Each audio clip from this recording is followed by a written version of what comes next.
I'll call this meeting of the Charleston County Legislative Delegation to order. And tonight we are receiving a presentation from the Charleston County School District on their plans for reopening the schools this fall. I would first like to thank Chairman Mack and Superintendent Postlewaite and other members of the board and staff at the Charleston County School District for coming up with a plan that you obviously gave a lot of thought to. And I also want to thank you for, I'm not sure if this is the only reason you did it, but we spoke and thought it'd be a good decision to adopt a tentative plan, not a final plan, until such time as we had an opportunity to have this meeting so that delegation members could have their questions addressed and their comments heard, and so that members of the public could hear as well and provide any input to the board or to the delegation that they choose. It's always beneficial to hear the public's input, although some of us may think we are not, and we always benefit from receiving input from the public. We learn things that we never thought about, and I'm sure some of that will come out tonight. I also want to thank members of the delegation who encouraged me to have this meeting, and particularly Representative Stavronakis, who first brought it to my attention and suggested that we do this because of some input and feedback received from constituents. From just a few opening comments about the plan or what a plan should contain, I think it's very important that everyone acknowledge, and I think everyone does acknowledge, we may have some disagreement on exactly how we get there, but the education of our children is the most important function and issue on the table before us. And it's very important that we don't let the pandemic impair and diminish their educational experience any more than we possibly can.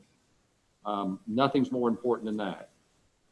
I think it's important, and I appreciate you including much of the plan has many options in it for parents and students. And it's important to have options that the medical community considers important, appropriate, medically appropriate. I think it's important to have teachers, probably are the ones who may have more limitations, and I recognize that, and that is an issue that we need to try to give them the most options we can when it comes to their health. A parent and a student under your plan, even when you back to learning, is going to have the option of virtual learning. It's maybe all teachers won't have that option, and that's important, but it's important to them that option as much as we can. And finally, I'd like to say this. This applies not just in this instance, but with regards to the Charleston County School District opening, but in other arenas as well. I think it's really important that all of us extend to each other a measure of grace when it comes to dealing with this pandemic. There is no manual to know how to deal with this pandemic. This is unprecedented in history, and its impact is impacting not only education, the economy,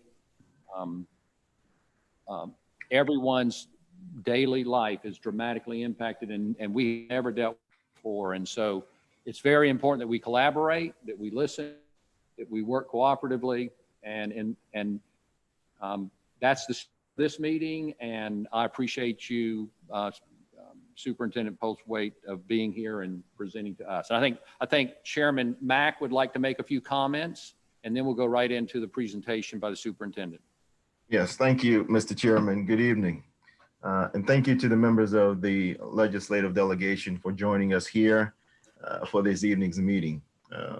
I just want you to know that we, on behalf of the Board of Trustees, appreciate your support for CCSD students, teachers, and leaders. Dr. Postlewaite and her leadership team have talked with teachers, parents, community members, students, and even some of you to come up with a plan that is in the best interest for CCSD students and teachers. I want you to know that I am and the board is very proud of the work that this team has completed thus far, and can assure you that all decisions that have been made are with the most unwavering advice of medical experts. But again, I just want to say to you tonight that we welcome any suggestions that you may have after tonight's presentation from Dr. Postlewaite, and we're looking forward to working along with you and aside with you and helping to present and produce the best safe plan for our teachers, for our staff, and for our students as a whole. So after tonight's meeting, we please ask that you engage with us, the delegation as a whole, as we move forward in making sure that we have a safe start and a safe return back into our schools. So having said that, I'll turn it now over to Dr. Postlewaite to make her presentation. Thank you, Mr. Campson, Reverend Mack. Good evening, everyone. It's a pleasure to be with you this evening. Maggie Dangerfield is going to put some slides on the screen so that we can review the slides together. We have obtained board approval on first reading for this plan. This week, we met again with our teacher representatives from every school, with principals. We'll meet tomorrow with our task force. The Chamber of Commerce has asked for a presentation. We've taken additional feedback from parents this week. We may make some modifications before Monday, but it seems as though generally we're on target addressing the concerns that most folks had. If we move to the first slide, we simply wanted to review where we've been. As we explained, we had a lot of input from a broad-based community group as we started. We produced our plan. We published it in draft form last Wednesday. The governor gave a speech asking for school districts to try to offer in-person instruction to all children if we could. The next day, Superintendent Spearman met with all the superintendents, and then on Friday, the State Department issued their guidance regarding what has to be in every district's plan in order for it to be approved by the State Department of Education. As we learned all that, it was in the context of the COVID-19 rates here in Charleston County. As you see from this small picture of the heat map, Charleston County's COVID-19 rates at this current time are too high for us to consider opening schools, certainly on any large scale and perhaps on any scale at all. The bottom line is, as we continue to work on this plan, we will do so in consultation with medical experts. We would not open a building unless our medical experts say that the logistics that we place, the numbers of children that we're thinking about serving, and the teachers who are involved are willing to come back as we find a way to begin to get started with in-person instruction. We may not be able to do that for a while. The next slide simply reviews for everyone what's required in the state plan. In order for our plan to be approved, we must have 4 components. One component is that we have to offer every parent an in-person option. That doesn't mean we have to implement it on the first day of school, but we do have to offer an in-person option. We're encouraged to offer 5 days a week where we can. Where we cannot, we can offer 1 or 2 days a week, 3 days a week, 4 days a week as we get started back. If we're not able to start in person, we must include in our plan a time how often we will consider the ability to reopen in person. And for Charleston County Schools, that will be every 4-week period.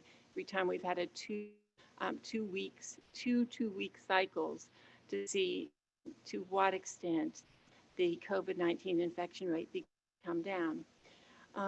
Third element of the plan has to be a virtual choice for parents. So after the board approves our plan on Monday, and whatever version is approved on Tuesday, we will ask parents to select their enrollment preference. Would they prefer an in-person enrollment as soon as that's available, or would they prefer to start 9 weeks, or for students taking high school courses the first semester, in our virtual school option? The fourth element of the plan that regardless of what option we must ensure that the quality of our instructional delivery is improved from what we were able to do last spring. Our teachers did a heroic job of serving children last spring and making sure that we kept track of every single. In the final analysis, out of 50,000 students, there were a small number in just double digits, somewhere between 30 and 45 students who may have moved out of the area, whose names we gave to law enforcement to try to help us locate. So our teachers did an incredible job. Nonetheless, we've had a few months to get ready and improve. So when we open, if we open in virtual mode, we must have a high quality plan. Also, we're required to meet with every student face-to-face before we open virtually. And then finally, I want to just remind everyone that the legislation requires us to offer 5 additional days for kindergarten through the 8th grade. That's an additional 5 days on top of the regular 180 days. Those are leap days for learning, evaluating, analyzing, and preparing for the coming school year. The way the State Department has explained those additional 5 days to us, if teachers are comfortable and want to report in person for those days, then they will be paid to do that. If they're not comfortable and don't want to report, that's fine. They simply won't receive the pay for those additional days that are outside their contract. On the next slide, then, we simply recap in simple terms how we plan to restart. Our goal is to, as quickly as possible, serve as many students as we can in person, but that has to rely on the medical experts' decisions about when and under what conditions it's safe to have children and teachers together on campuses. Parents will choose virtual or in person. Even if they choose in person, we may not be able to offer that option. We hope we can offer for at least a few students, but again, we'll rely on medical experts for that. We will contact all of our teachers to see what their intents and preferences are, and certainly to determine those who have health conditions or situations at home that would make it particularly treacherous for them to come back into school buildings under any condition. I've already mentioned that medical experts will advise us. They will tell us whether it's possible to have any students in our school. That could range from 0% to 2% of the students to 100%. So again, school by school, MUSC is working with us in their back to business playbook for schools. They've already visited a few of our sites to look at the setup, and in the final analysis, they and our DHEC area DHEC representatives who've been working amazingly with us will help us make the determinations. The next slide, we review for you the next steps. Some people wonder why we're not starting virtually sooner. This is what has to be done between the time the board approves our plan on second reading on July 27th and our proposed start date on September 8th. So July 28th to August 4th, we'll be contacting every single household to determine the parents' enrollment preference. We will analyze those results then from August 4th to 10th and try to have a pretty good handle on how many parents want to return in person when it's safe to do so and how many know now they want a virtual option. We'll also be talking with our teachers about their preferences. August 11th to 17th, we'll have 5 days of training and some work time for teachers so that they can be prepared to start. On August 19th, that's our deadline for letting parents know whether we're making any changes whatsoever to the plans we've laid out for the start of schools, and to confirm with them that they will receive the choice that they indicated they wanted if it's possible to deliver it. August 18th to the 28th then is time for us to complete the master scheduling based on which teachers and which students, which parents choose to do what options. We will have to calculate our transportation capacities. As you know, at this time, we're being told we may put 50% of the students on the bus. So students are going to have bus passes, assignments, and so forth. and we'll finish retrofitting the buildings. We'll assist families who are able to come in to get some training for parents on whatever digital devices and programs we'll be using. And we'll be arranging to meet with every student face to face, probably a student and a parent face to face, before we would start any sort of temporary remote or virtual school instruction. On August 31st to September 4th, we'll offer those 5 additional leap days that are required legislatively. And then on September 8th, we will start school in whatever format is appropriate at that time. We don't know at this point whether we can offer any in person, but as I've said multiple times and will repeat again, we will only start in if we have clearance to do that from medical experts. We've learned that Horry, Georgetown, Dorchester, Colleton, and Beaufort counties are also recommending, and some have approved, a September 8th start date. So in our region, all of the superintendents are collaborating to try to stay on the same page and to offer our parents as much consistency as we possibly can. And the final slide that I will mention quickly is a slide that I know you've seen before. This particular slide comes from the Brookings Institute, and it's a projection from Northwest Evaluation Association that has millions of student data points in its archives. They've done a projection from where our students were when school closed. The upward line on the top, the purple part of the graph, shows 6th graders in reading. And if they were at the 75th percentile, chances are between March and the end of school, their achievement actually increased a little. But for those students who are at the 25th percentile, who are in the bottom quarter, who are most in need of the help they get in public schools, their achievement very likely declined. The same thing is true with 4th grade. That's what you see in the graph below that. And what we have out here at the end of that chart that looks like a megaphone is the demonstration that the challenges for teachers will be even more complex than they ever have been ever before, because of the exacerbated gaps that have occurred in mathematics and reading, as some students have continued to achieve and others simply weren't able to get the amount of support they needed virtually, or weren't able to connect. And in some instances, our told us students came from households that didn't have electricity. So those are the kinds of things, multitude of things thinking about in this massively complex undertaking that we are giving the weight of our ability to communicate with the community and to listen respectfully and responsibly as we make the best decision for Charleston County children, their families, and the community. Jeff Baroli will talk just a little bit about the operational issues that we are thinking about in order to ensure safety. Mr. Baroli? Thanks, Dr. Postway. Good evening, delegation. I've got one slide here. I could have probably put 12 slides in, but in the interest of time, I'm really hitting the wave tops on all of the things that are being done to plan for school opening for the safety and health of our students and faculty. First off, from a cleaning and disinfection point of view, a number of things have been increased or we're planning to increase. The first of which is disinfection of all bathrooms and common touch surfaces, doorknobs, handrails, push bars, et cetera, twice per day. Right now we do it once per day. We're paying to have that done twice per day. Fogging, once per week. We have some incredible misting capability equipment.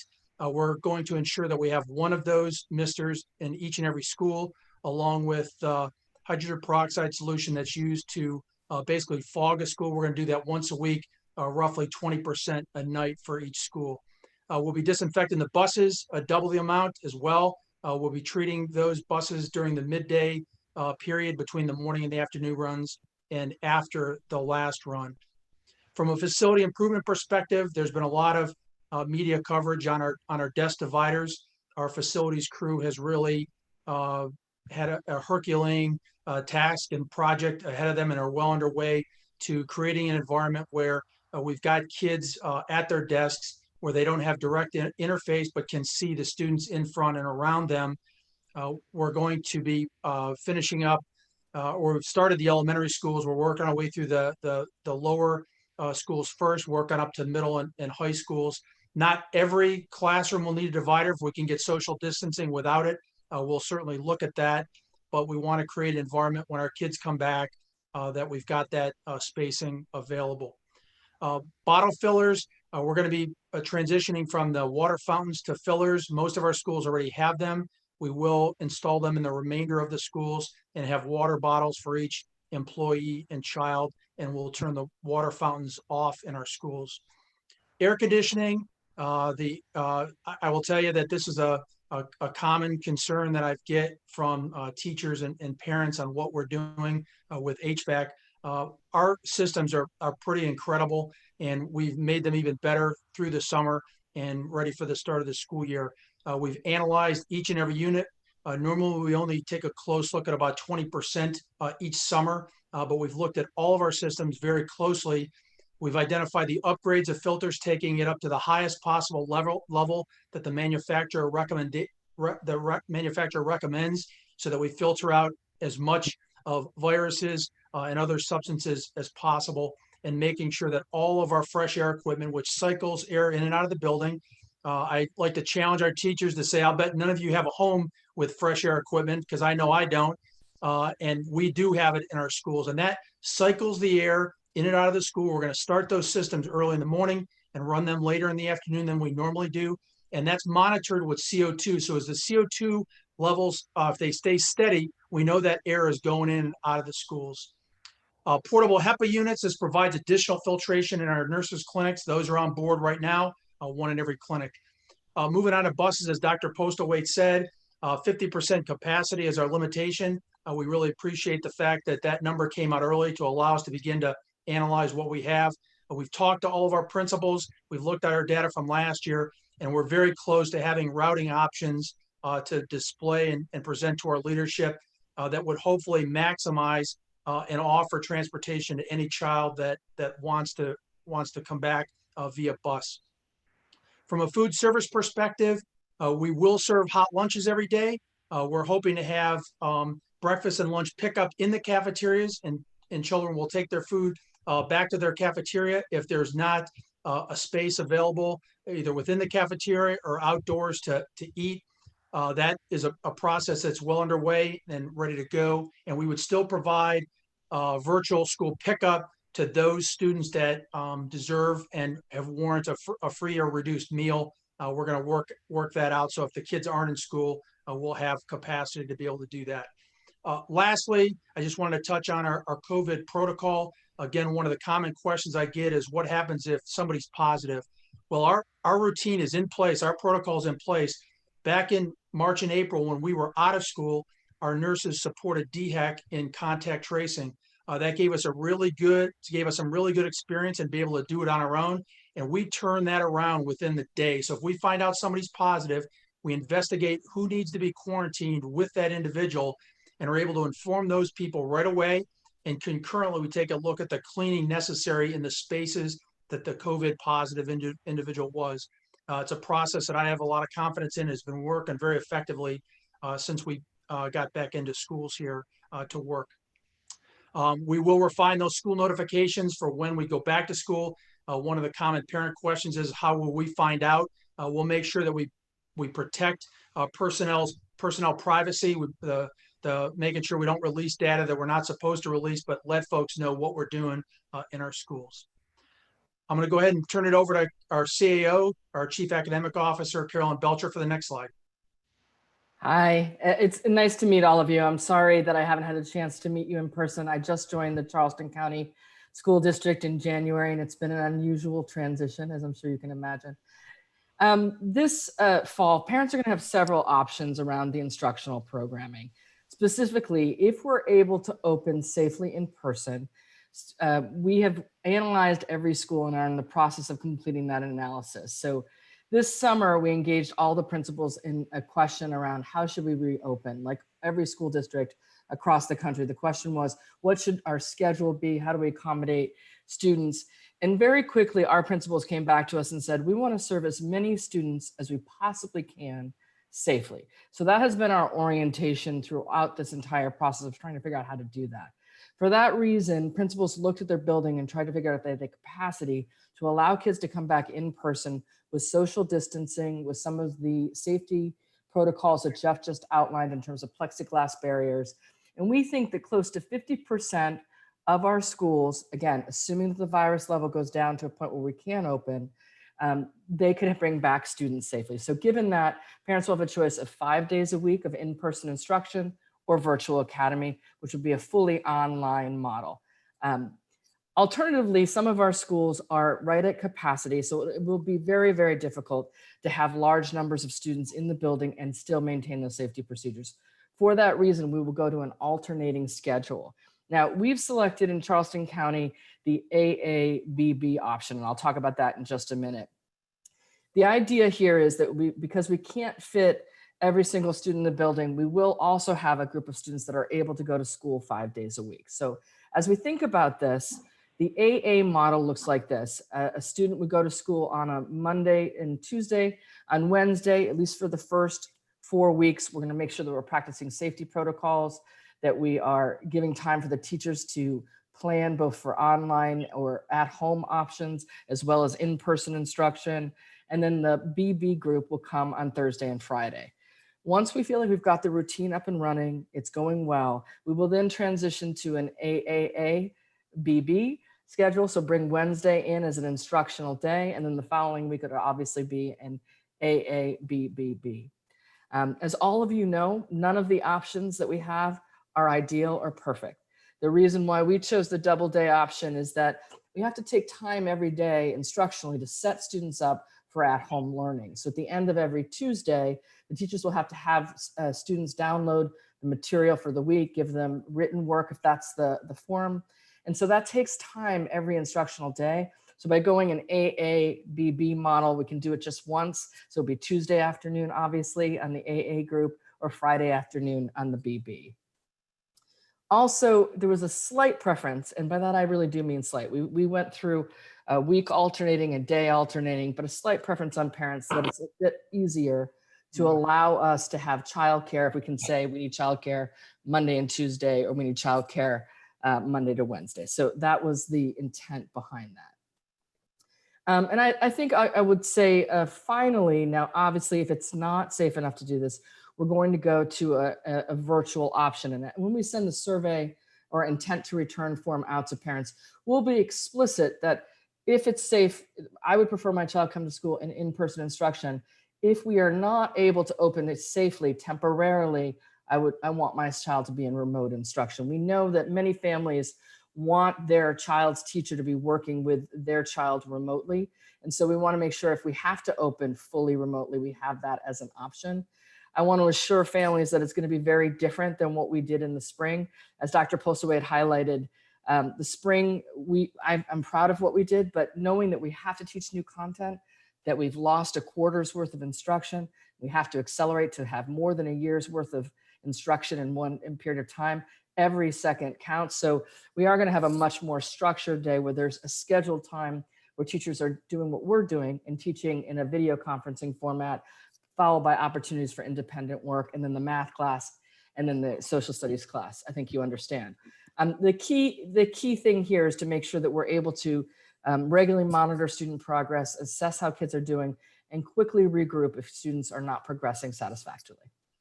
I'm going to turn it over to Dr. Williams to talk through the virtual academy so you have a better understanding of that option. So great evening, everyone. My name is Joe Williams, and I am the Associate for Secondary Schools here in CCSD. So great seeing you all this evening, and I hope your families are well. What I like to do is I like to briefly present to you all what our virtual academy and CCSD will entail. So I'd like to start off by stating that our CCSD Virtual Academy is dramatically different, again, like Carolyn said, from the opportunities we offered when we had to shut down schools in March. So we wanted to clarify this because many parents feel as though this will be the same experience for their children if they sign up for the virtual offering this fall. Now, what we've done is we built a solid virtual academy to support the learning of scholars for families that prefer this option. And how we've done that is through research. We have developed a quality curriculum by using resources from proven providers to include SC Virtual, Florida Virtual, and Edgenuity. We are also looking to secure a program that allows for better support of scholars and teachers that take part in the virtual learning experience, and that's called a learning management system. And of course, when we get this system, teachers will be trained on how to use it effectively. Now, I'd like to point out that scholars enrolled in CCSD's Virtual Academy will stay enrolled in their home schools for the purposes of athletics and other activities that are offered there, because many people have asked about that as well. And as it relates to enrollment time, we realize that, at some point, families may feel comfortable with sending their scholars back, but we are asking that they commit for 1 semester if they're a high school scholar, and 1 quarter for middle school scholars unless they're taking a high school course, and that 1 quarter would apply to our elementary scholars as well. And finally, for clarity purposes, I wanted to let you all know that our CCSD Virtual Academy will have teachers that are solely utilized for that purpose, teaching scholars enrolled in the Virtual Academy. So thank you all. And at this time, I'm going to turn it over to Michelle Simmons. Well, I got a question. Mr. Chair, are you there? Is the chairman? Chairman? Yes. Who? Yeah, this is Representative Gilliard. My question is, are we on a timeline with this thing here? Because this is like a real drawn out, lesson here in a sense. Are we on a timeline? I'll have to ask the superintendent. I don't think you intend to take much more time making your presentation. No, sir, we should be finished by 6:45. Okay, thank you. I just want to know, because I don't want nobody to interrupt and say it's time to leave and we don't get a chance for enough questions. Thank you. No, we're gonna have a chance for questions after their presentation. Thank you. Yeah, and let me say this. I echo the comments of Representative Gilliard. I think all of us have questions. Great presentation, and I like where we're going, but we want to make sure we have time for questions before this presentation ends. Yeah, that time for questions end of the presentation, and then I think the superintendent will call on who could best address those questions. Yes, sir. That's the plan. We were scheduled to finish our presentation by 6:40, and so we will. I think we started a tiny bit late, but we will cut it off at 6:40. Thank you. Thank you. Thank you. Okay. Good evening, everyone. My name is Michelle Simmons. I'm the associate for elementary schools, and I will move through this content very expeditiously. But we wanted to highlight just for a moment some of the categories and student groups that are of particular interest. We all understand that our boys and girls have had a period of time without face-to-face instruction. So of paramount importance to us when we do restart school will be to diagnose and administer assessments just so we can get a handle on where they stand in terms of school readiness. Another priority for us will be student supports, providing the adequate social and emotional supports, training for teachers and staff so that they are prepared to create a culturally responsive environment and classroom. Our early childhood population consists of our 3- and 4-year-olds, our littlest learners. And so we do intend on starting instruction for them approximately 1 week after our K-12 students begin. Our intention would be to enter those boys and girls on a staggered schedule so that they can adjust to the overall school experience and school expectations. And finally, our students with special needs, our special education and 504 population, we are expecting teachers and service providers to continue to provide specially designed instruction to meet the needs of our boys and girls. And when families decide that they want a non-traditional model or schedule, we will be ensuring that families are supporting school teams working side by side to decide on impact and what would be in the best interest of each student. And I'm going to toss it to Mr. Brigman to talk about teachers and leave. Hi, this is Natalie Ham. I'm general counsel for the district. Actually, Mr. Brigman and I worked on this information together. You guys know the Families First Coronavirus Response Act was recently passed. And under that, there were qualifying reasons for which an employee could gain emergency paid leave for for time off for COVID-19 related reasons. If you look at the left side of the screen in the orange box, those are actually lists the reasons that you could qualify for the leave. And those are, you know, quarantine or caring for an individual or childcare. And there are a couple of other reasons listed, but it's very specific. We've actually implemented the regulations under the Act into our board policies, which you can see the policies are listed at the top of the screen. And Bill can explain to you what the process for requesting that leave will look like. I'm on a Zoom.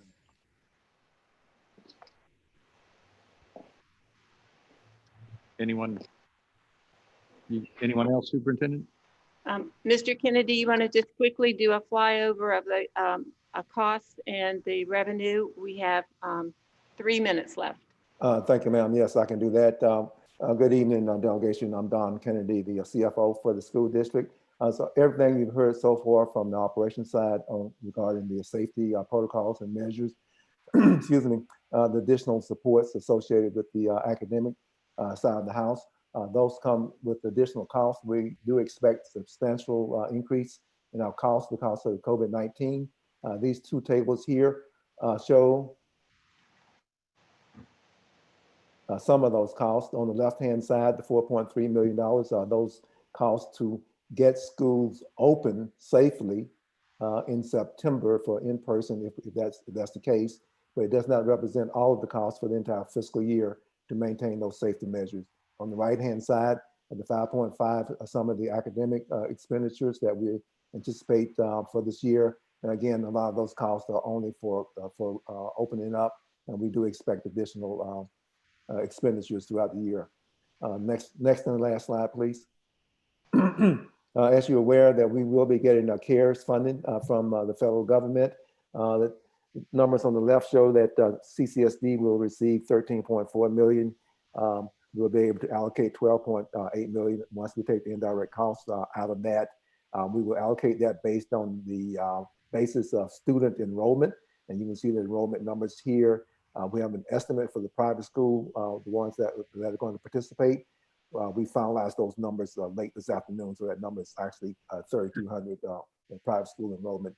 And so each student then in Charleston County will receive the 256 of roughly that amount per pupil on the CARES funding. And on the right-hand side, it shows how some of those costs will be, that funding will be allocated. Virtual school, 1.6 million. The safety measures that Mr. Roy talked about, the 4.3, additional academic supports, 4.9.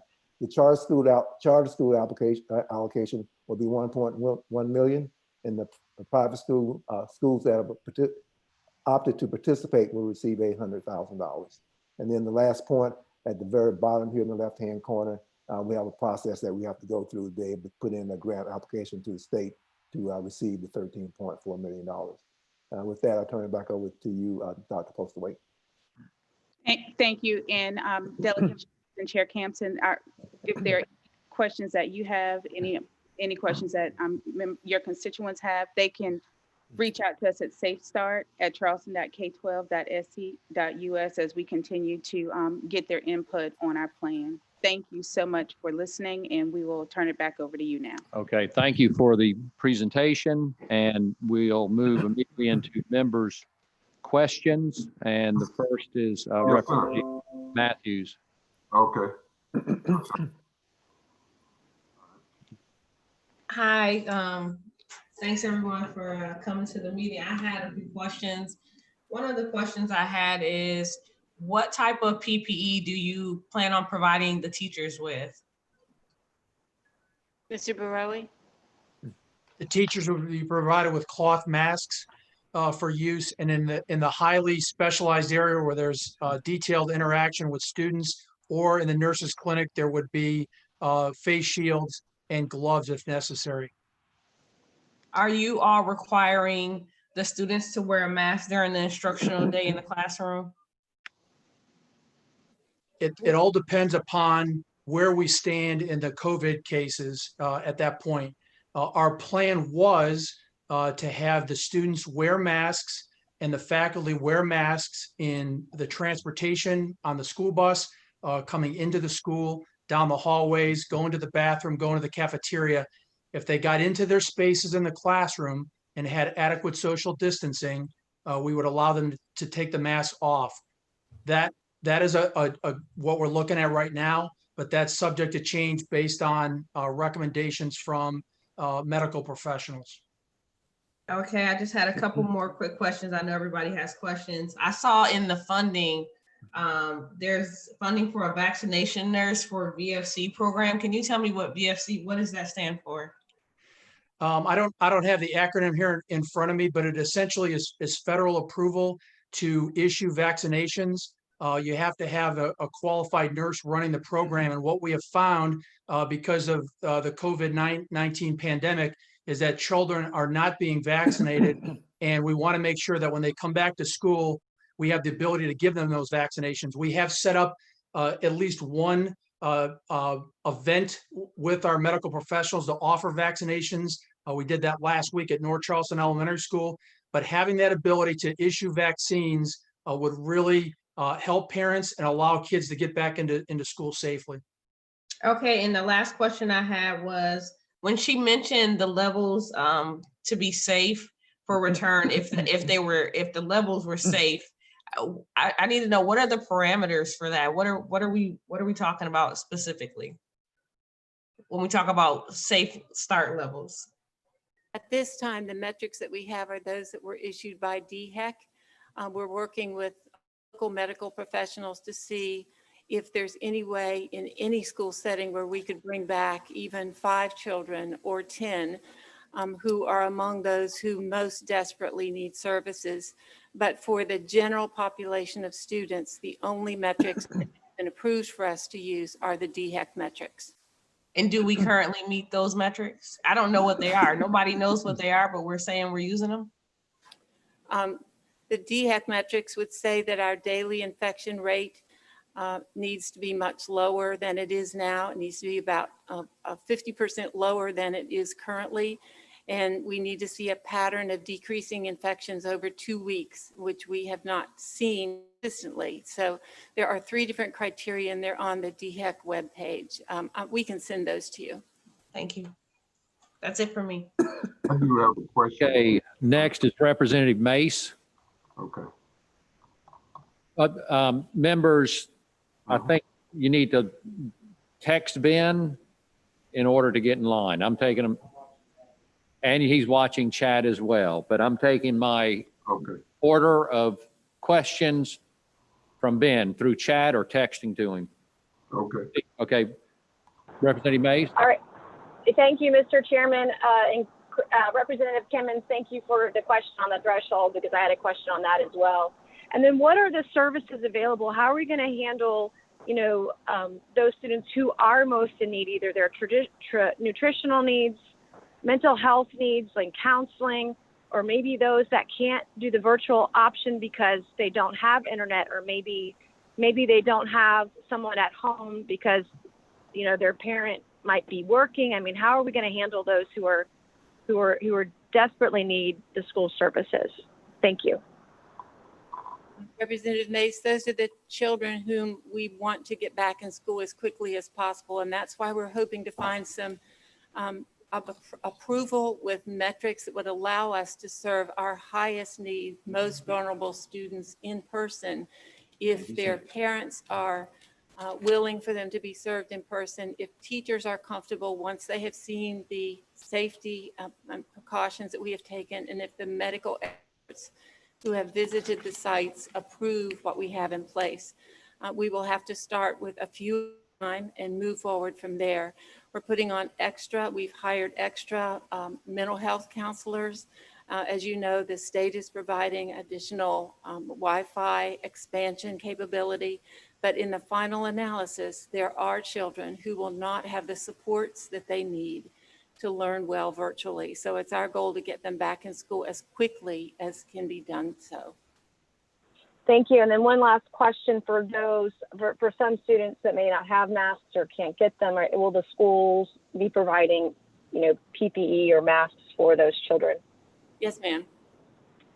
Thank you so much. Okay, next is Representative Mack. Representative Mack? I think you're speaking.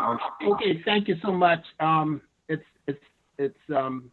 want to commend the Charleston County School District for all you're doing. But my question is basically the same question as so many other folks. When Governor Cuomo in New York, he painted a very good picture. And it's one of the things I think has been lacking with a lot of politicians around the country. He talked about, and he got the information from medical experts, flattening the curve. So everyone was able to look, make a determination to see when it was safe. And I know that you'll be getting information from medical experts, but has there been a discussion about the aspect of quote unquote flattening the curve, because the numbers are continuing to explode, spike. And a lot of us, I mean, all of us is concerned, as much as we all want our children to be back in school, we want them to be back in school safely, not to mention our school teachers and our staff. So I'm very concerned. It's not like going to the grocery store and you're in and out and you're using the basket to socially distance and you have a mask. You'll be sitting there for several hours per day. So the bottom line question is, has there been any discussion about numbers, about flattening the curve, about where those numbers need to be, as opposed to, oh, we had about a week and a half that looks pretty good, we're going to open up? Has that discussion been held in detail? Yes, sir. In addition to the DHEC metrics, we are working very closely with MUSC, with their epidemiologists who are studying these data daily. They have agreed to work with the school district. There's a team of 4 people from MUSC who work with our director of nursing. We have a couple of private citizens who are really engaged in analytics, in neuroscience, and in another field who are willing to help. But as of this date, they have not yet had time to produce what they think would be something that our board might want to consider to use locally. So for the time being, we are using the 3 DHEC criteria that were established about a month ago. Mm-hmm. One other very quick question. As relates to coordinating services with other entities that work with children, has there been someone on staff that's been able to kind of reach out to some of these entities that work in neighborhoods, that work with children, and forming some partnerships in these critical times?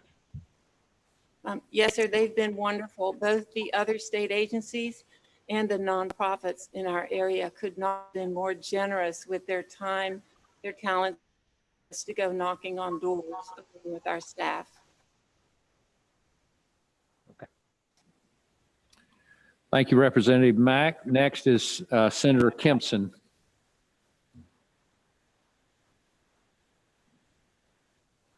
I yield my time.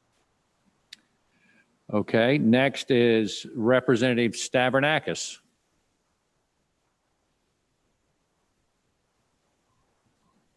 Thank you, Mr. Chairman, and I want to thank CCSD for helping put this together and all the work they've put into to their plans and trying to help us and the public understand what is a very difficult situation for everybody. I can't imagine, Dr. Postaway, you and your staff, what you've gone through since March. I know communications I've had with some of your teachers over that time for my kids and for other issues. I agree with your assessment of their heroic contributions last year and what we're going to need from them again this coming school year. First, on the face-to-face meeting that's required, when do you estimate those will happen and how will they occur? Obviously, a lot of people are concerned about being in groups of people. So how logistically will that take place? We talked with principals briefly this morning about setting those face-to-face meetings up the week before Labor Day. They would have to be scheduled over 5 days. If you take the total number of students in a school, divide that by 5 days, and then divide each day into portions, maybe 4 different sessions per day, with a dozen parents and students arriving at a different time during a 2-hour period throughout the school, seeing multiple teachers. They would all have to come in with the masks on and go through the health screen, come in the building, get the essentials, and then leave before another group comes in. So it is a logistical challenge, but our thought is, at least for K through 8, to spread it over that week of the days that the legislature so thoughtfully and insightfully provided for just that. Not solved how to do that for our high school teachers. So whether that would be done the week before school starts, or we would actually use that first week of school for high school teachers, is a matter that's still under discussion. But it would be in very small groups. Those parents who do not feel comfortable with that, I'm sure could set up a Zoom type meeting. I believe the State Department would approve that in our plan, but we've yet to be notified of our plan submission. So that's our thinking to date. That's as you saw.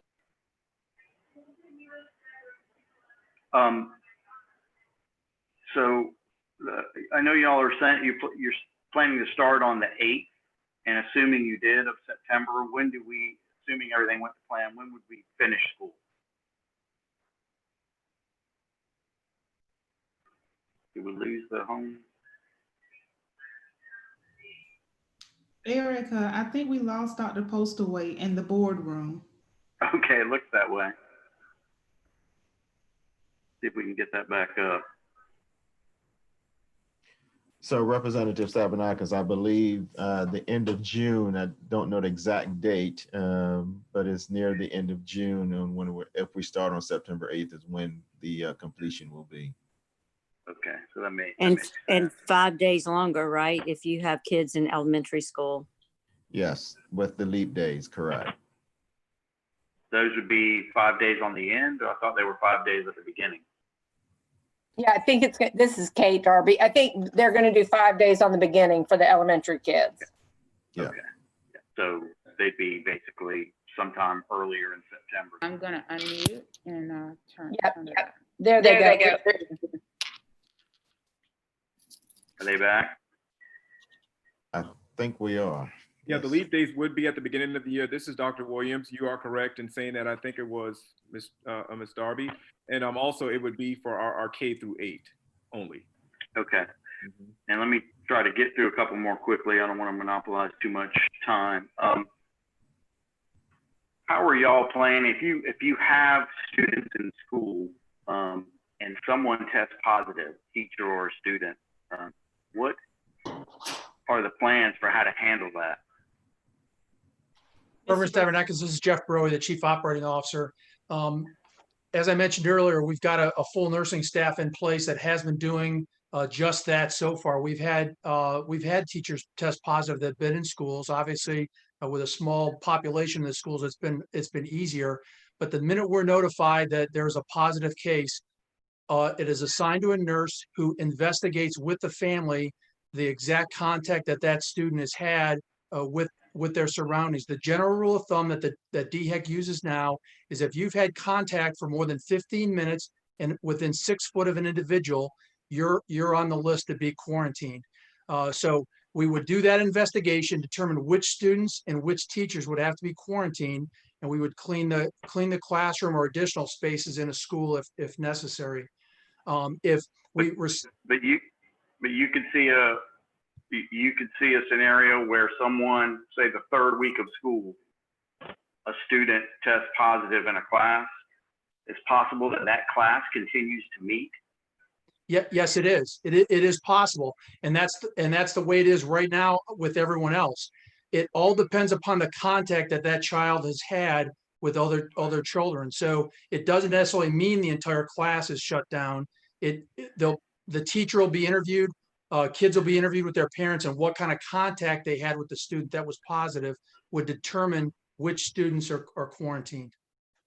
Yeah, I would just suggest to you, especially in some of your younger grades, it's going to be very difficult to get accurate information out Absolutely. of kids. And if you keep bringing kids back into a classroom where you know there's been a positive person, that's an enormous risk. But I mean, you know, you've got to follow the health guidelines. I didn't know what they were, and that's the reason I asked the question. Yes, sir.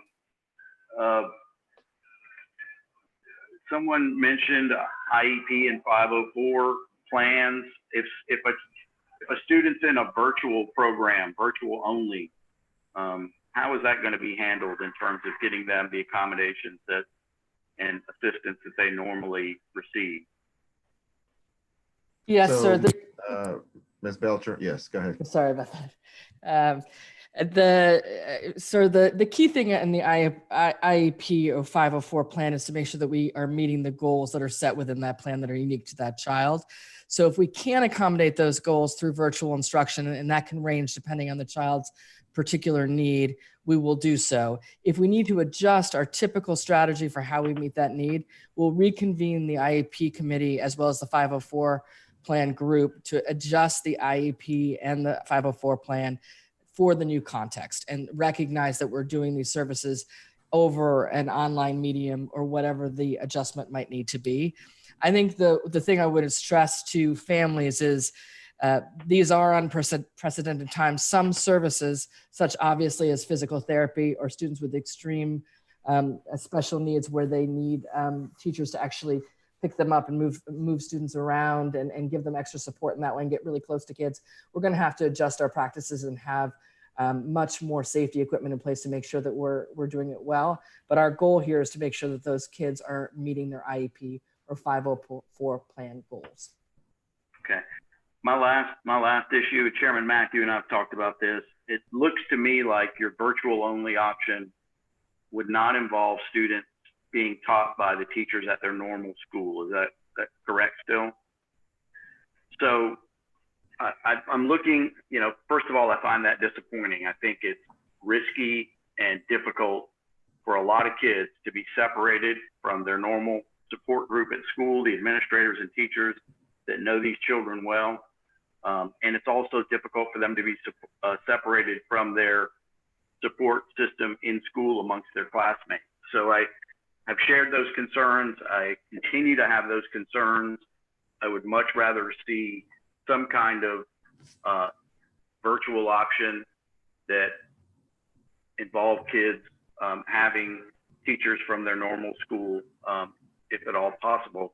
But that aside, I look at the situation with COVID right now and the actions that our government is taking or not taking, and I don't see much hope that these numbers are going to go down where they need to be for you to have schools open. Just my personal opinion. Normally, to get those numbers down, you got to take some pretty dramatic action as a government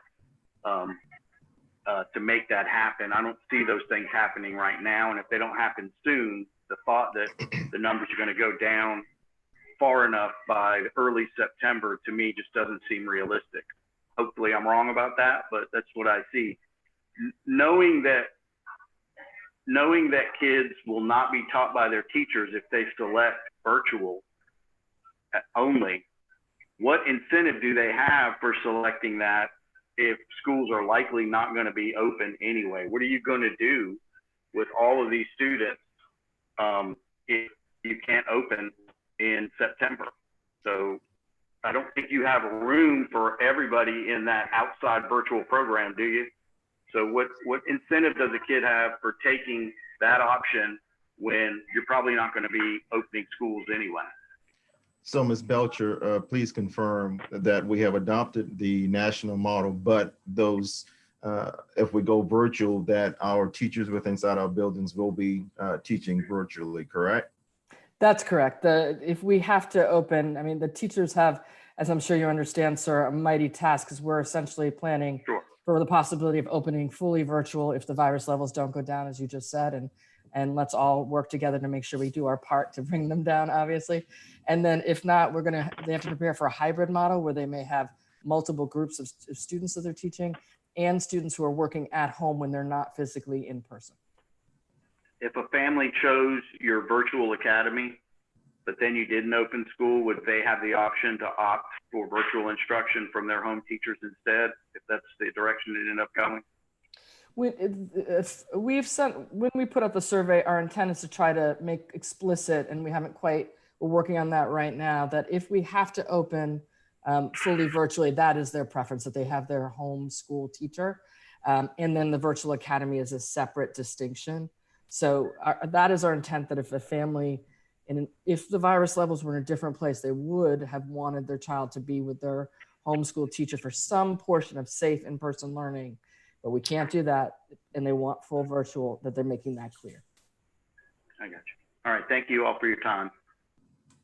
Yeah, I believe Chairman Campson is back on to give direction as to who's next, question-wise. I'm going to take Representative Gilliard out of order because he has indicated that he has to leave shortly. So without objection, Representative Gilliard. Perhaps he's already left. No, I'm here. Okay. Okay, you can hear me pretty good, right? Yes. Yeah, first of all, thank you, because I do have to leave. I have another engagement. But nevertheless, I have a couple of questions of concerns. And I think you all would agree that if somebody does not agree, then let me know, because maybe I'm seeing through the wrong window, whatever. But we have the medical experts telling us not to do it for the most part throughout the country.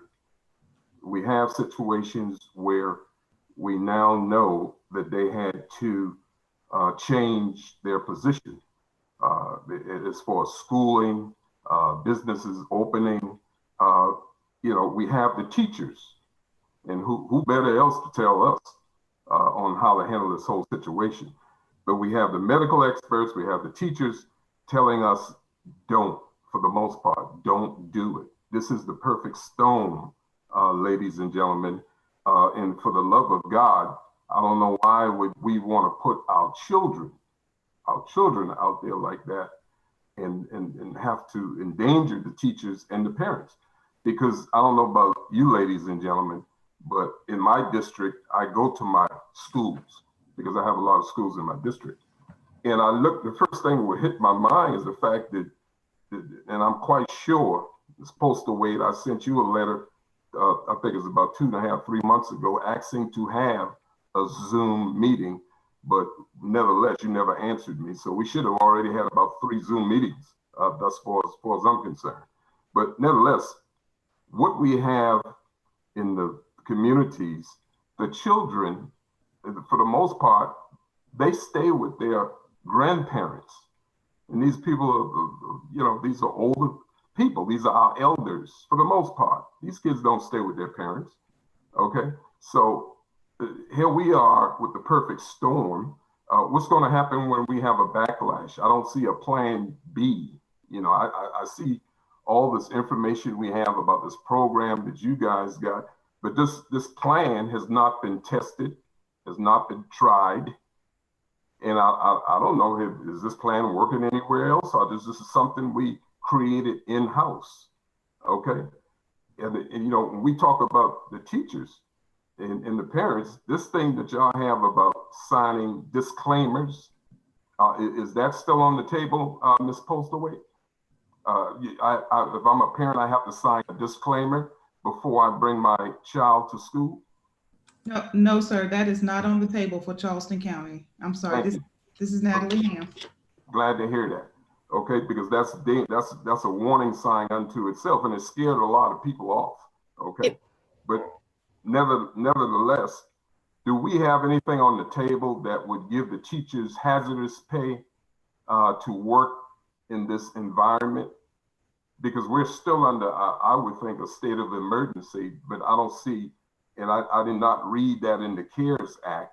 And you know, you can correct me if I'm wrong, but we should have directed monies for that purposes. And I'm talking about the lawmakers here, okay? So don't get me wrong. But when you, and I want to talk about the buildings in my district, how are we going to protect the students, the children, the staff from distancing when you look at some of the way the buildings are structured, whether it's the classroom, the hallways, the cafeterias, it's just no way impossible. Now, if you do, and I saw when you deleted some numbers, but even with the numbers that I saw in the way, and I could use Pinckney Elementary for case in point. You know, anywhere you go in that building, you cannot safely separate the children. I'm just being real with everybody. And that's just one structure that we have, okay? So my point is, you know, we have everything that's working against us. And I think the smart thing to do, and I think I heard Representative Mack gave Governor Cuomo his quotas. You know, look, we have to really freeze this whole thing now because we're going to regret it. We are going to regret this. Trust me, ladies and gentlemen. You're putting the children out there, the teachers and the parents. You better have a plan B. I hadn't seen a plan B. Okay, I see this plan. It looked like a big experimental type plan. And just like when I wrote the governor, with all due respect, I told him this is going to be like sending our children into a laboratory for a big experiment, and then we're hoping for the best.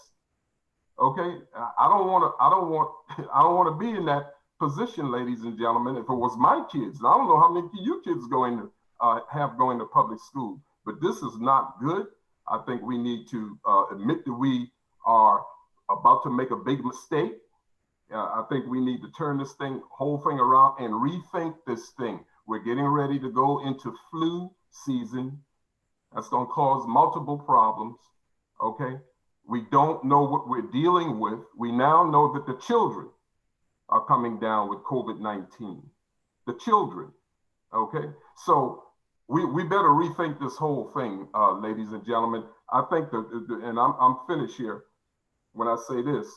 What has happened in our state, in our communities, we have let politics play a major role into this, because the other perfect storm, this is an election year.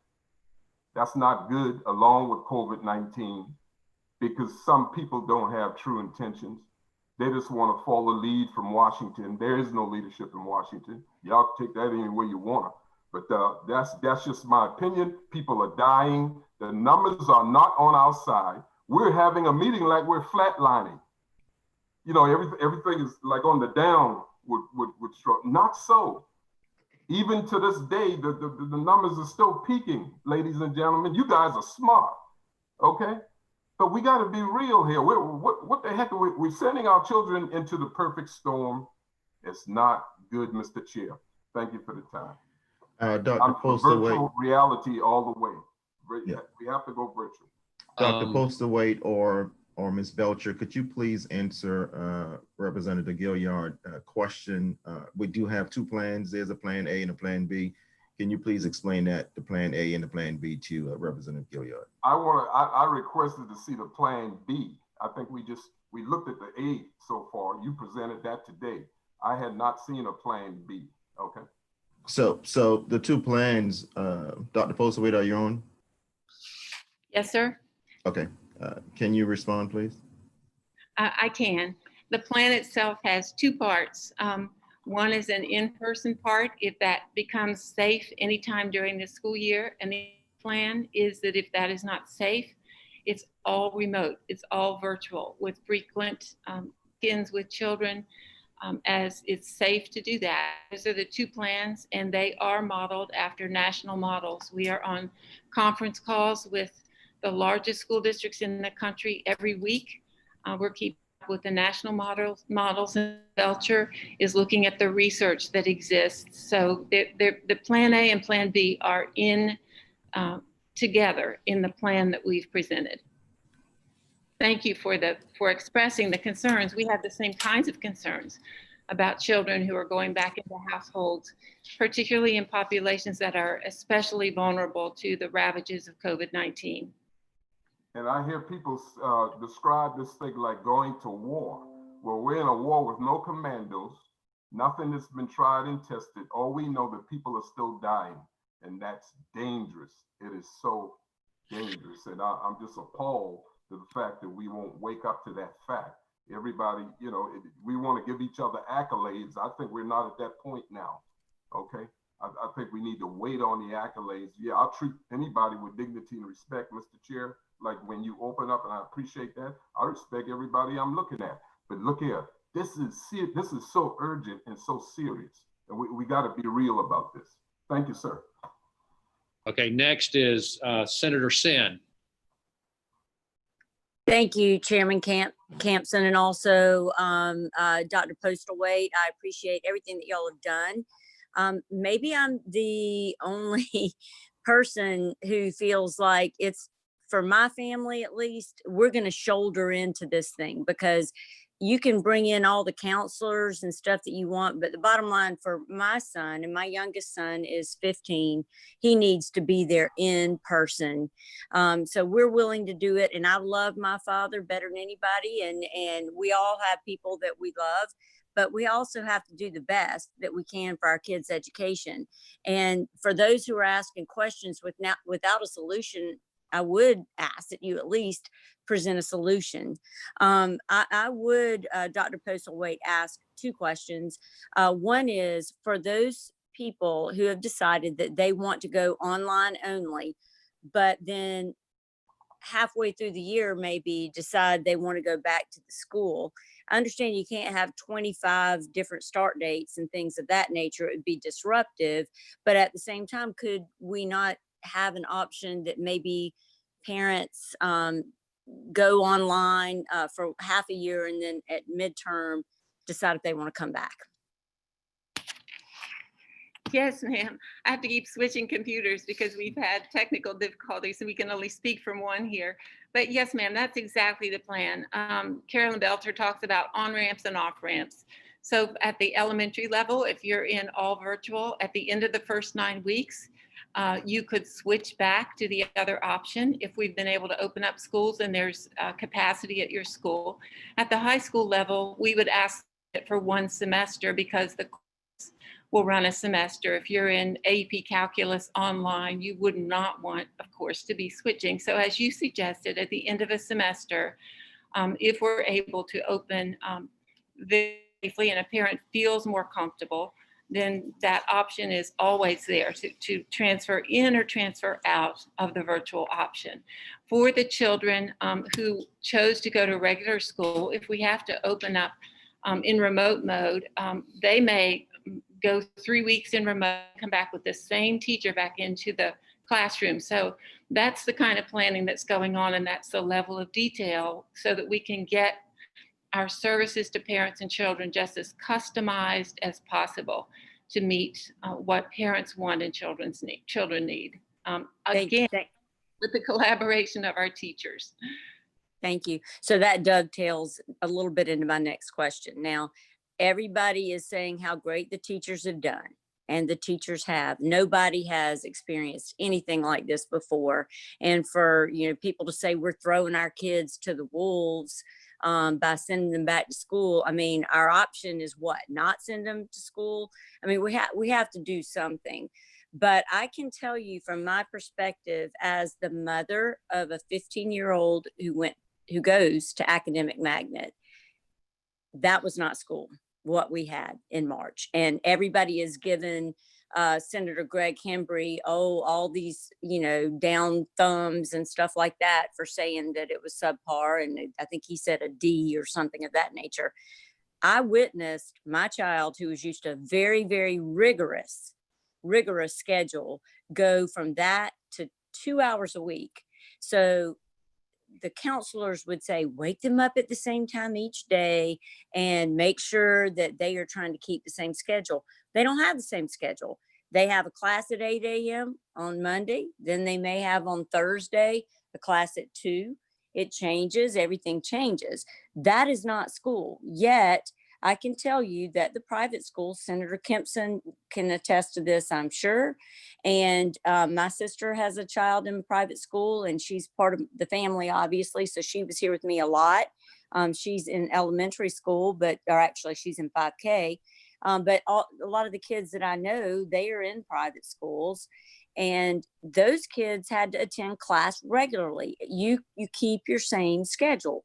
I don't understand why that's hard for the teachers, the kids, the administrators to keep the same schedule that they had when they were in school. And this business of coddling them and saying they don't get to get zeros, or we've got some kids don't need coddling. And I think that you're right. It may be at the school level they need to make that determination, but a lot of kids need rigor.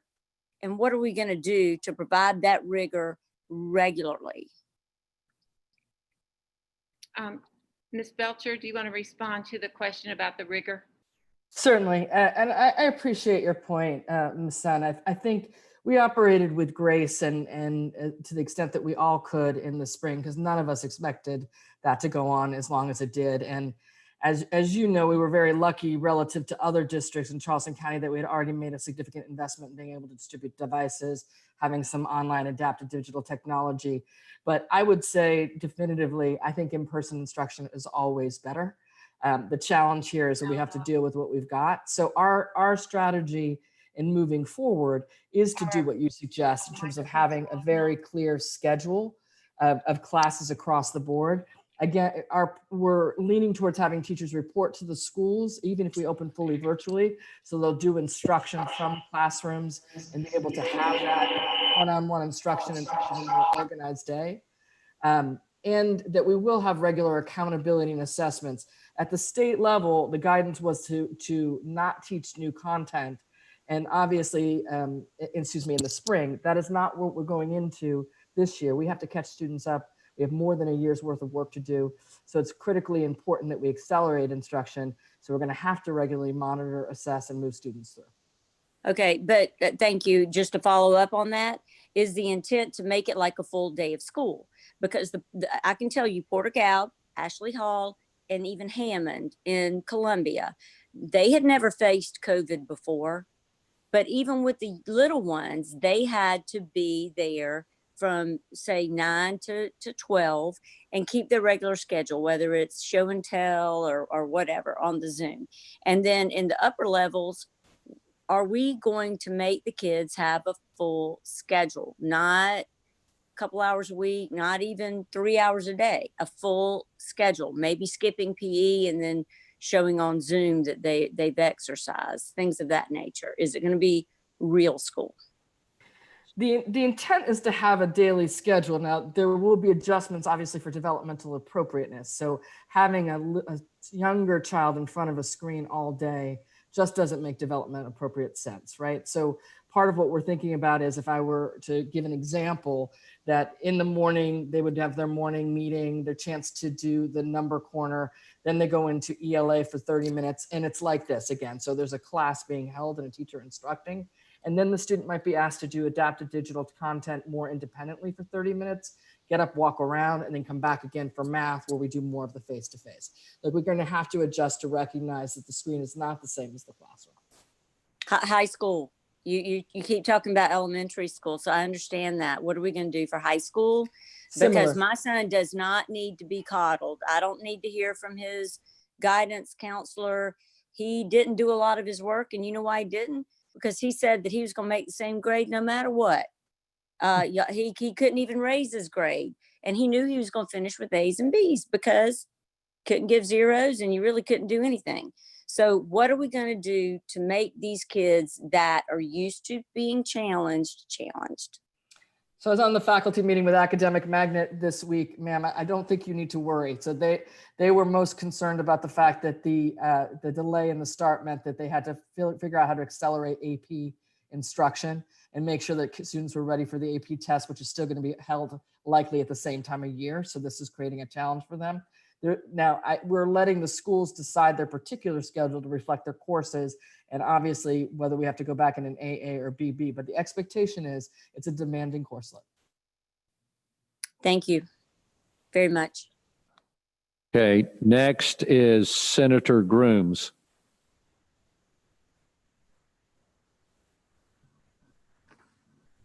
Hey, everyone. Dr. Postal Wade and staff, board members and delegation members.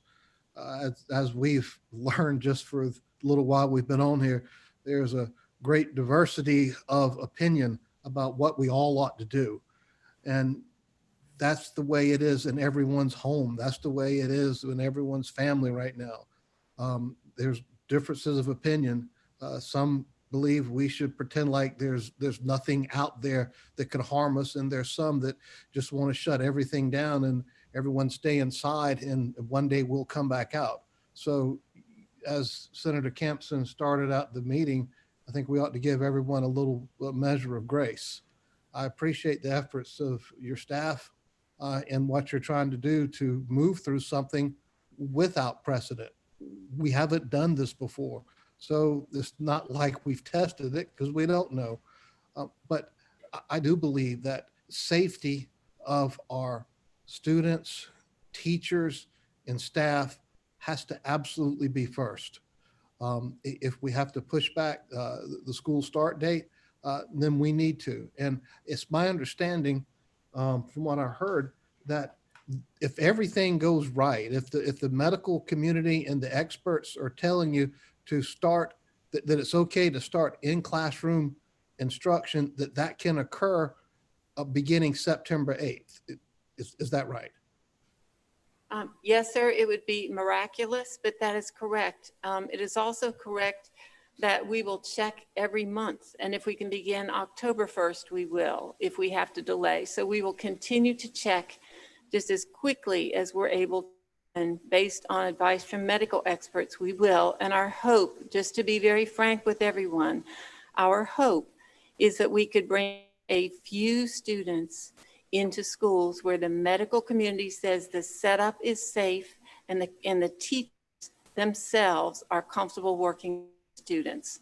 We don't know whether that will be possible, but it's our intent to where it makes sense to start it and the medical community concurs on September 8th. And I can see you're hedging right now, and I believe it's probably safe to do so. As we saw yesterday, Clemson University announced that in-classroom instruction has been pushed back until the September 20-something. But the experts have to agree. And who are our medical experts? Is that DHEC, or is it a combination of MUSC folks, or who are the experts? So as I've said, the only metrics that exist statewide right now are those issued by DHEC.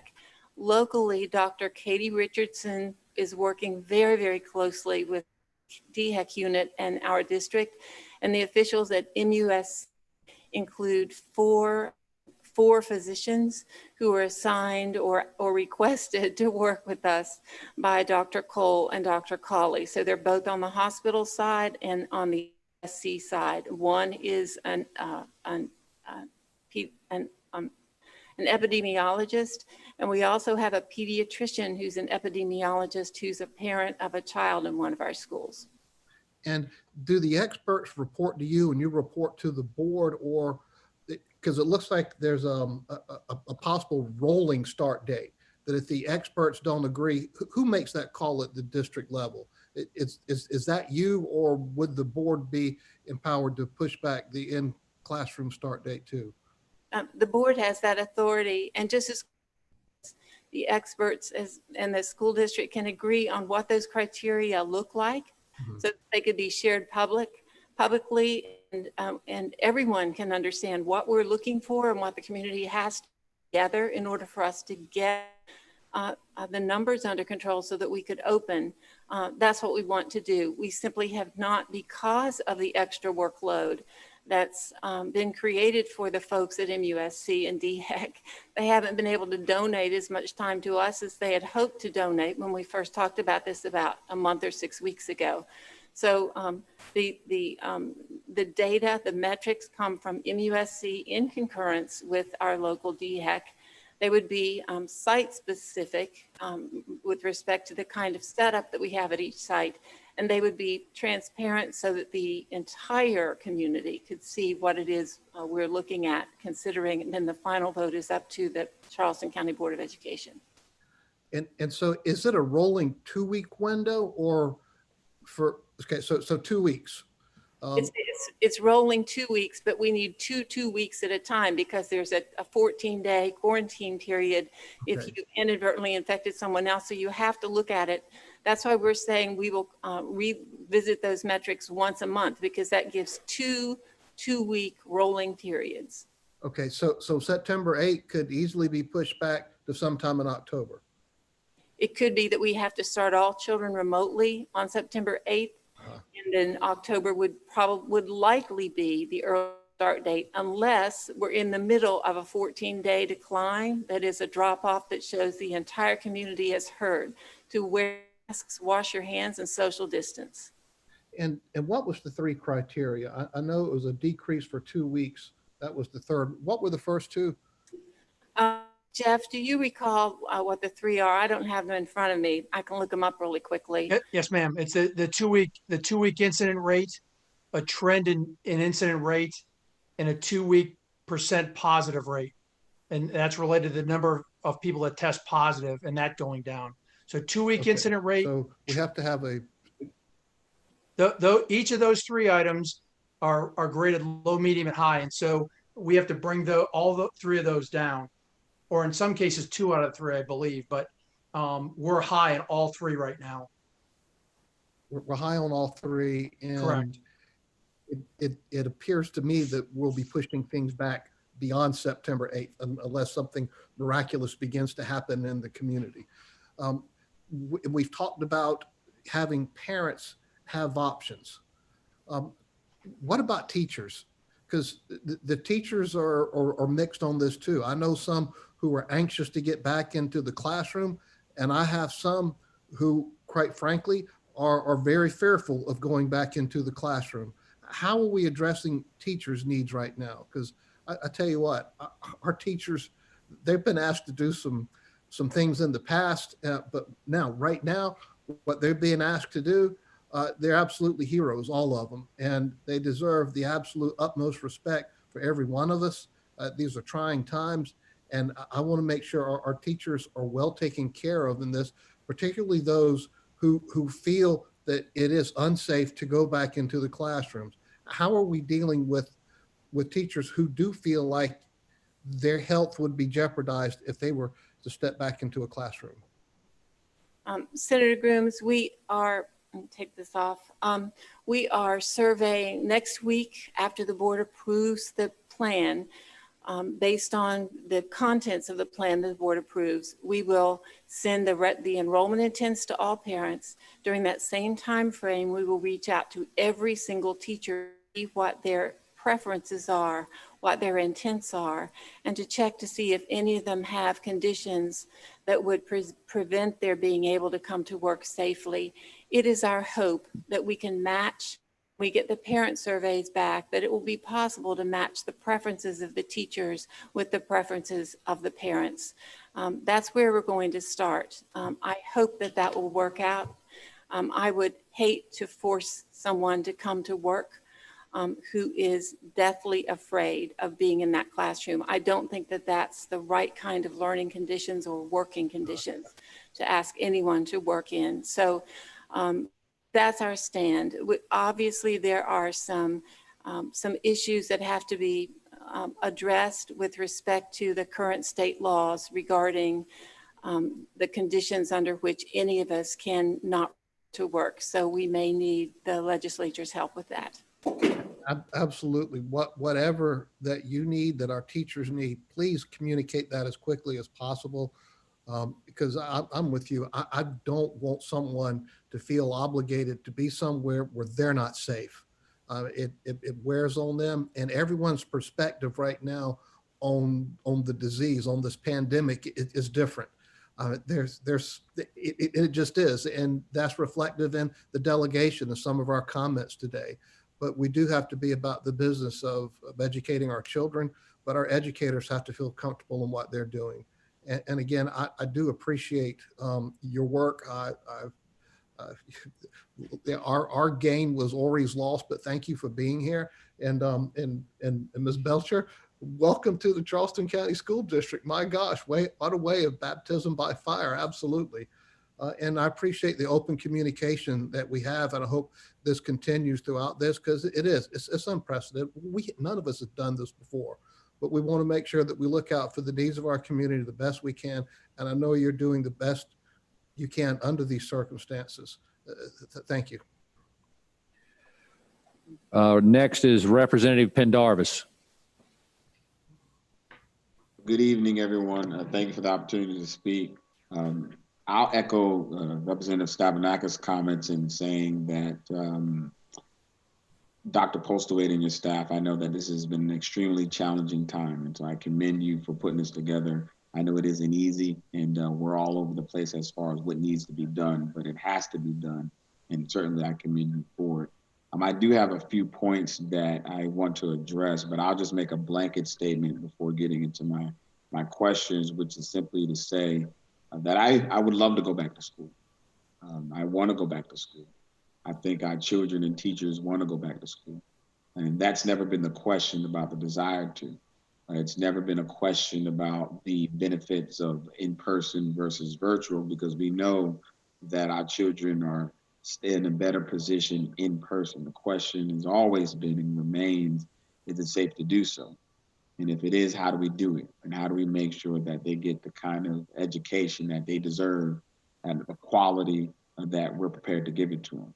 And so with that being said, I'll go into the 3 points that I want to make.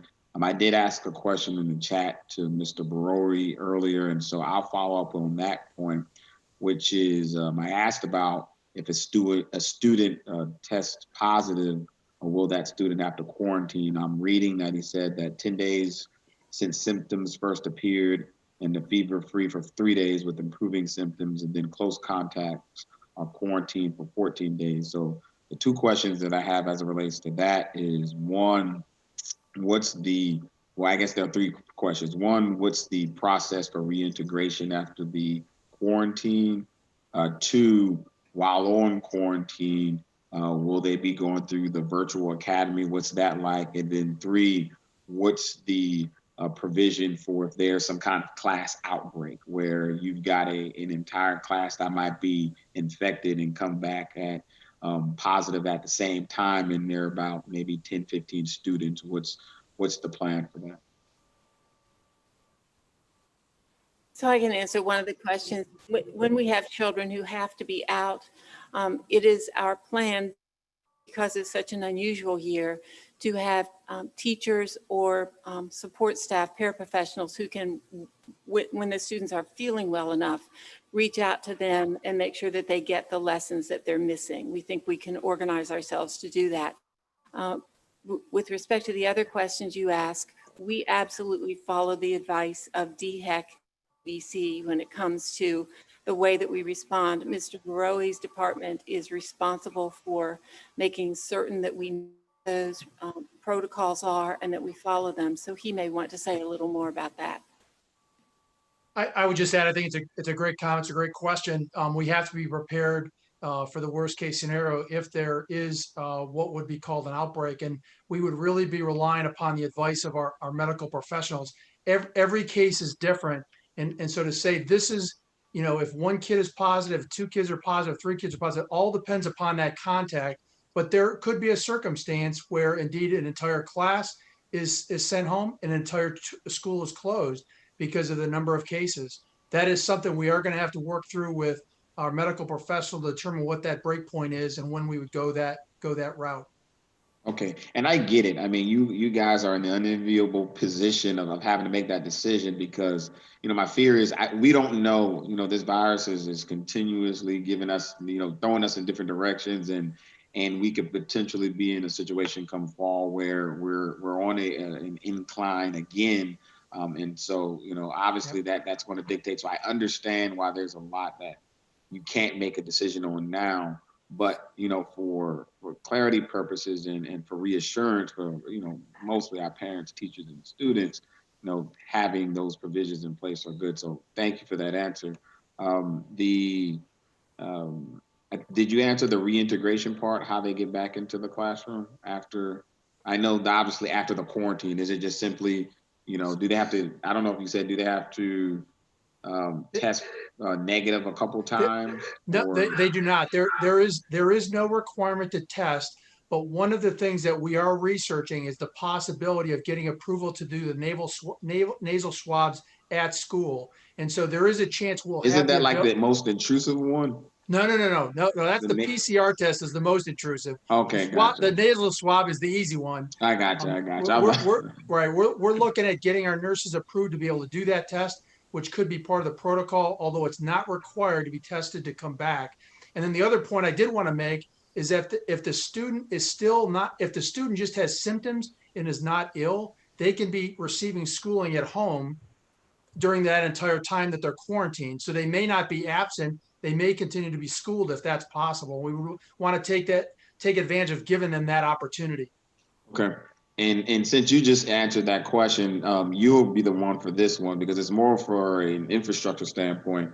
I know that in the plan that you announced last week that's being voted on, there was some talk about certain schools having full capacity, half capacity. Run through that again, exactly where you're at as far as the ability to safely socially distance within certain schools. I think there was, I think Dr. Postlewaite talked about maybe a certain percentage of the schools in the districts have the ability right now, based on the number of students, to be able to, you know, perfectly socially distance and not have to, you know, reconfigure the areas. And then there are other schools where that's going to provide a problem where you have to do maybe the staggering depending on when you decide to go back. So just clarify that for me, please. Yes, sir. Our goal was to maximize the number of seats that could be safely provided in the classroom. And by using the divider concept, we were able to do that.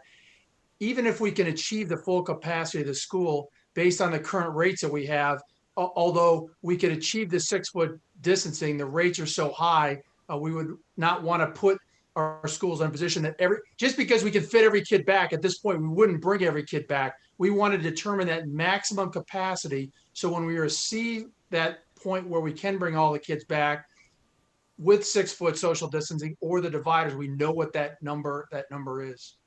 And we're about 50%. We believe that at least 50% will achieve that. We've just completed installation of the dividers on our 3rd school, and we're rapidly moving out on that. And even if is that the plexiglass that you ordered? Yes, sir.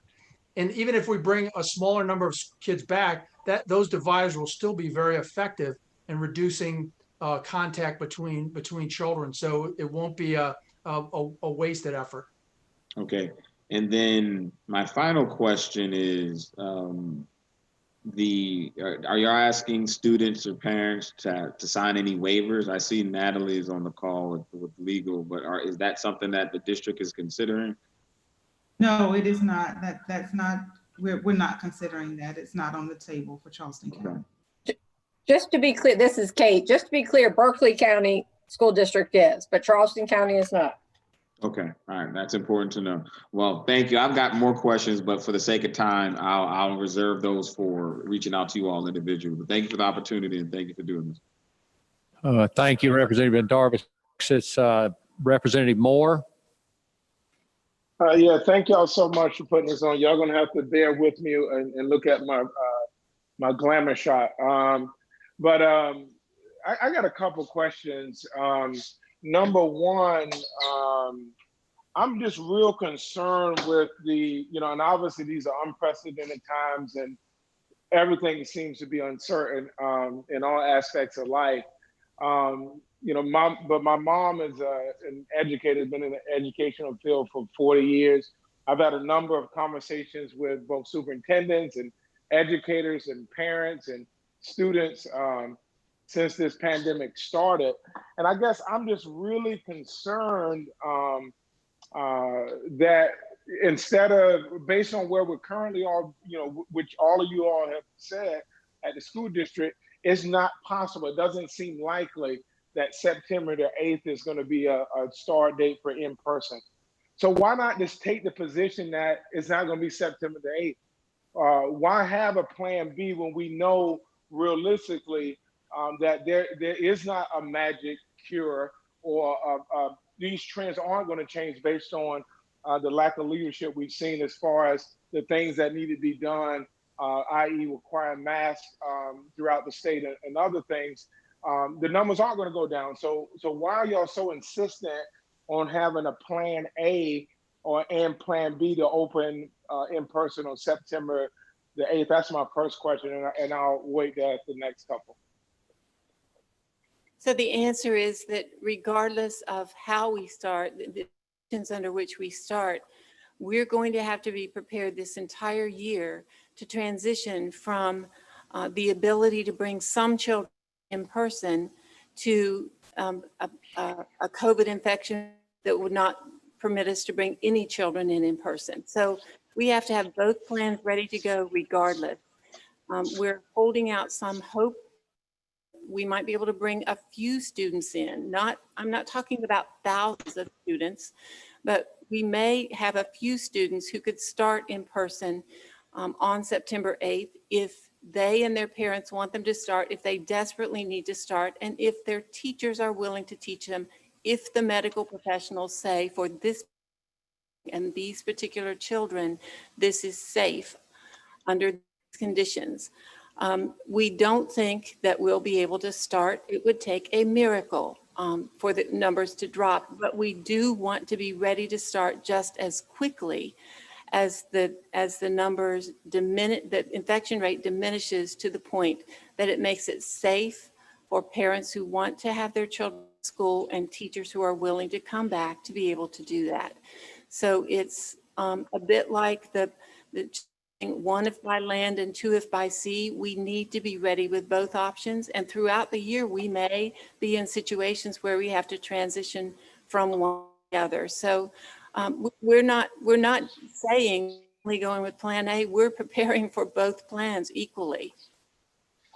With all due respect, I just think it's just troubling to hear when you're talking about the lives of the most precious asset we have in the state as young people. We having so many ifs and miracles. I mean, to me, I just think it's a misstep. But I'll digress. And I'm just also concerned when it comes to the social and emotional and mental health of kids. This concept of going back to school in person during a pandemic, just the emotional and mental stress that this is going to have long term when we finally get through this pandemic. And I'm just going to give so much pushback about trying to open up or even having a plan to open up in person when it's just so uncertain. I just don't think it makes a lot of logical sense to do so. And it's really unfair for our students, especially those that have been marginalized. And I know the argument is, well, the marginalized students need to come to school, but then you have a risk of the marginalized students getting sick, catching COVID, and based on us not expanding Medicaid care here in South Carolina, them and with underlying issues they have, I just don't think it's the right thing. And there's no way anyone can convince me on this call that starting school in person or even having a plan to do it until we get past COVID high peak makes any sense. And I don't know if anyone can try to convince me otherwise, but I don't see why you have to have a plan A and B when it should just be, let's make virtual learning the absolute best. And to comment on something I think Senator Sen said is that we got to realize that this is a new normal. We can have rigorous education from a virtual standpoint. And quite frankly, that's where education is probably trending anyway from a virtual perspective long term. So I don't know if that's a comment or what, but I think it's just very frustrating. I've been on this call, listened to the presentation, and it's nothing that you all can convince me of that it makes sense for us to be putting our precious asset at risk. And it doesn't make sense when we have the capability and tools to do it virtually, do it the safest way possible. It doesn't make sense. Okay, do we have anyone else who, okay, any other members have a question, comment before we wind up? Okay, we're only 20 minutes over time, but again, Chairman Mack and Superintendent Postlethwaite, we appreciate you taking. Yes. It's Grooms. Hey, Senator Grooms. I do have another question. We talked about hotspots in the county and medical experts.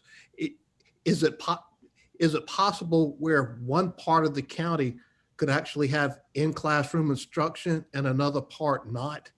Would it be uniform across the county? We're either going to move forward with in-classroom instruction when it's safe for the whole district, or maybe we're just going to not have in-district or in-classroom experience for those that say live West Ashley? Or has that been considered? Right now, the DHEC metrics that we have look at the county as a whole. We Okay. get some more precise metrics. It would allow us to look more closely at a particular school or at least particular zip codes. Okay, so if you had a hot spot in one part of the county, it may not affect another part, but the DHEC model, as you said, looks at the entire county, and that's where the metrics would be. So I guess you're saying, even if you do have a hot spot in one part of the county, the district's policy would be uniform? That's a question that we're waiting for greater clarity on. Even in one particular part of our county, there may be low levels.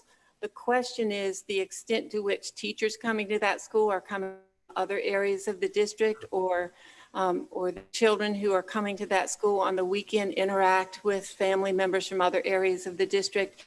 Does not seem likely that we would be able to treat different parts of the county different for that reason, based on the explanations that we've received from the experts in the conversations in which we've engaged to date.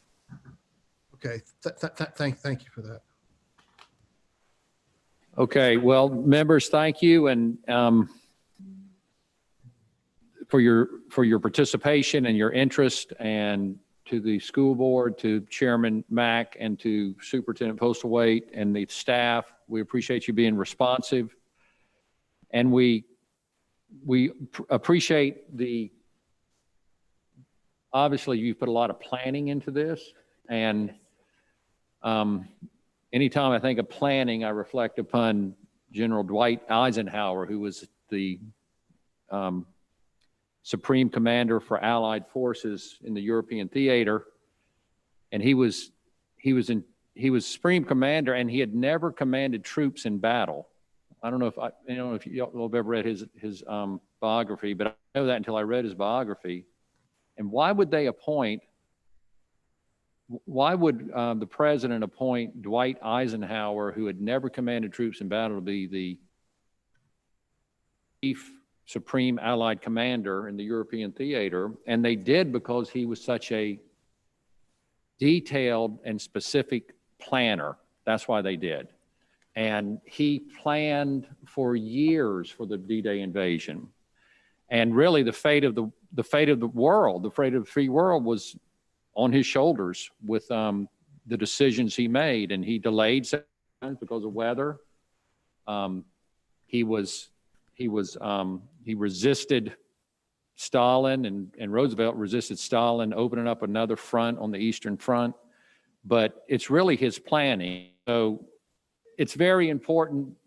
And like Roosevelt, who had, like Eisenhower, had never commanded troops in battle, none of us has ever dealt with a COVID virus or anything like it either.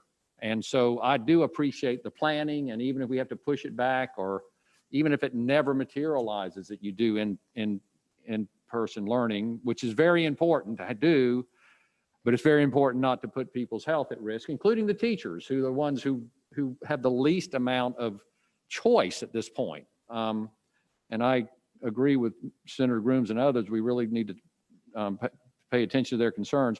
But I do appreciate the plan And I just pray to God that we will get through this successfully with limited